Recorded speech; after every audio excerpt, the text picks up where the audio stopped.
You finish eating, wrap the leftovers, place them in the refrigerator, and close the door. You expect the food to be good tomorrow. You do not spend the evening thinking about it. That is what the machine is for. Now remove it. Take away the electricity, plastic containers, foil, canned food, supermarkets, and an easy supply of salt. You are in a camp with more food than the group can eat. Maybe the fishing was unusually good. Maybe a patch of nuts or berries ripened all at once. Plenty has arrived along with a deadline. Warm air speeds up the changes in fresh food. Moisture helps them along. Flies arrive. Other animals catch the scent. You cannot eat everything now, and carrying it all may be impossible. The choices are blunt: eat it, share it, leave it, or find a way to make it wait. The earliest preservation method was probably an observation.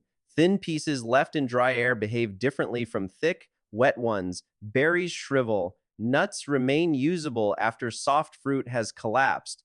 People did not need a theory of microbes to see the pattern. Wet food changed quickly. Drier food usually took longer. Many organisms involved in spoilage need available water. Remove enough of it and their work slows down. So people cut food thinner, spread the pieces apart, lifted them off the ground, and placed them where sun and wind could reach them. Then the weather changed. Rain put moisture back. Humid air slowed the process. Flies landed on the food. A thick piece could dry at the surface and remain wet in the middle. Drying worked, but only if people learned to manage the thickness, airflow, insects, and weather. That knowledge came one spoiled batch at a time. Fire offered another way to control the process. Food kept near a hearth became drier. Smoke settled on it. Some insects avoided the smoky air. Smoking probably did not begin with somebody announcing a new technique. Food sat near a fire, lasted longer than expected, and earned the same position next time. Finding that position took practice. Too close, and the surface burned before the middle dried. Too far away, and nothing much happened. Heavy smoke could leave dinner tasting like a campfire you could chew. The answer was to move the food out of the flames without moving it away from the warm air. A leaning branch could hold a few pieces. A line or frame could hold more. A rack beside a hearth let heat and smoke do their work slowly. It was not yet a smokehouse. It was simply the right distance from the fire. Drying and smoking rarely leave neat evidence for archaeologists. Food disappears. Wooden racks rot.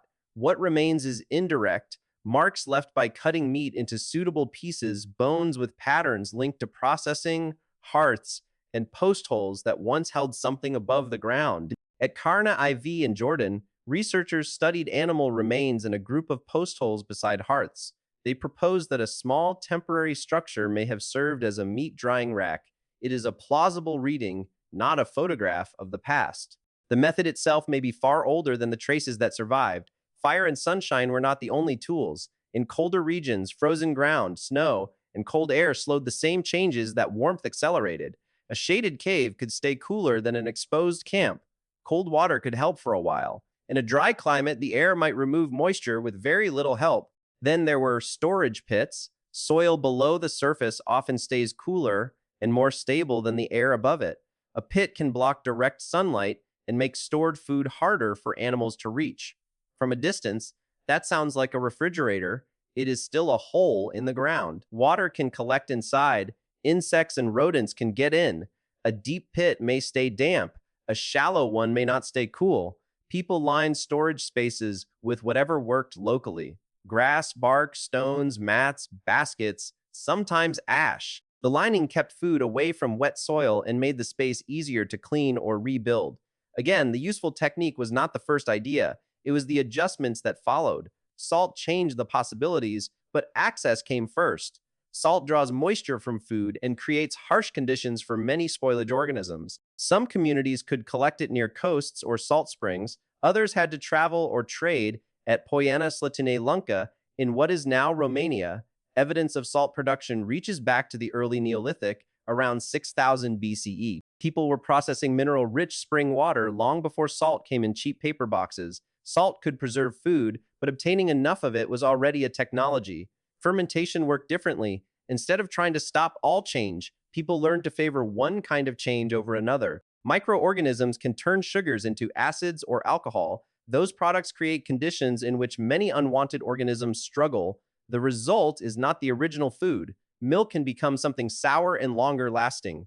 Fruit or grain can become an alcoholic drink. vegetables can become acidic and crisp. That did not make every forgotten container safe. Most accidents were probably just bad food, but when a particular mixture, vessel, temperature, and waiting period produced something edible, people could try it again. We cannot identify the first person who did that on purpose. At Jiahu in northern China, chemical residues in pottery show that people were making a mixed fermented drink from rice, honey, and fruit by about 7000 BCE. Other proposed early examples are harder to interpret. The practice may be older than the clearest surviving evidence. This is the idea hidden inside most preservation methods. Food did not always remain fresh. It moved into another state. Dried meat, smoked fish, cheese, and pickled vegetables last because they are no longer the foods they began. As humans learned to control the change instead of waiting for it to happen badly, that changed what food could do. A seasonal harvest could remain after the season ended. Supplies could travel farther. A camp could hold food for a return visit. Stored food became something to count, protect, share, and trade. Preservation did not create permanent settlements, but it made planning beyond the next meal easier. Open the refrigerator again. There is dried fruit, cheese, pickles, smoked meat, frozen vegetables, and cold milk. Each uses an older answer. Remove water, lower the temperature, add smoke or salt, or let the food change under controlled conditions. The refrigerator did not invent food preservation. It hid thousands of years of observation behind a door